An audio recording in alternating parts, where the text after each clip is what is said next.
The last bell of the day, that sweet sound of freedom.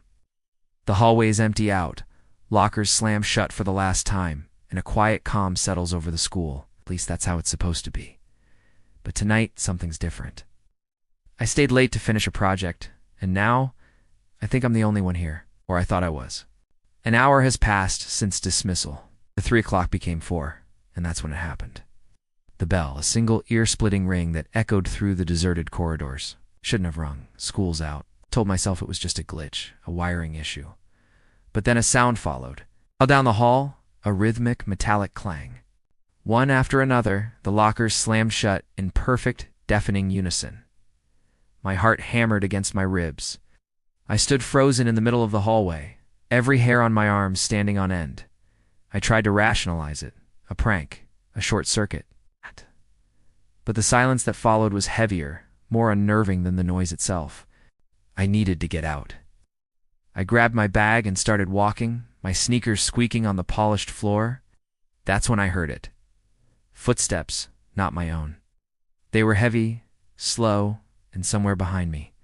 I picked up my pace, my walk turning into a jog. The footsteps matched my speed, always a dozen paces back, never getting closer, never falling behind. I didn't dare look back, I just ran. 5 o'clock, the bell screamed again.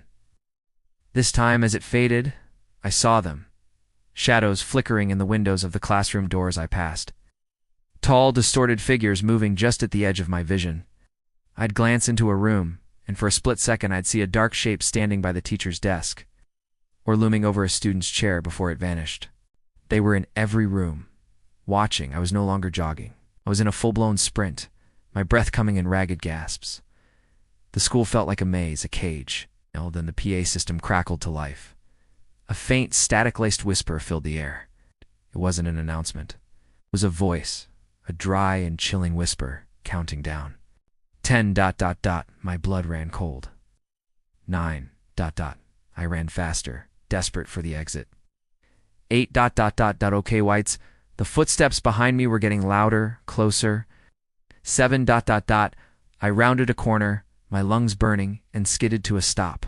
It was the same hallway, same row of lockers, the same poster for the school play. I was running in circles. 6... The whisper was inside my head now. 5... Every corridor I took, every staircase I climbed, led me right back to where I started. The school was playing with me, twisting its layout to keep me trapped. The footsteps were right behind me now, so close I could almost feel cold breath on my neck. The shadows in the classrooms were no longer fleeting. They were solid, pressed against the glass, their featureless faces turned towards me. For ... double quotes, the whisper was a chorus now, coming from every direction. 3... I was cornered, backed against the whiteboard of the very classroom I'd started in. The final minute, the bell began to ring. Not a single sharp peal this time, but a continuous, maddening clang that vibrated through my bones. The air grew impossibly cold.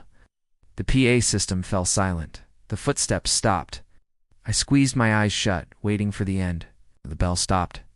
Silence. Deafening, absolute silence. I dared to open my eyes, and that's when I saw it.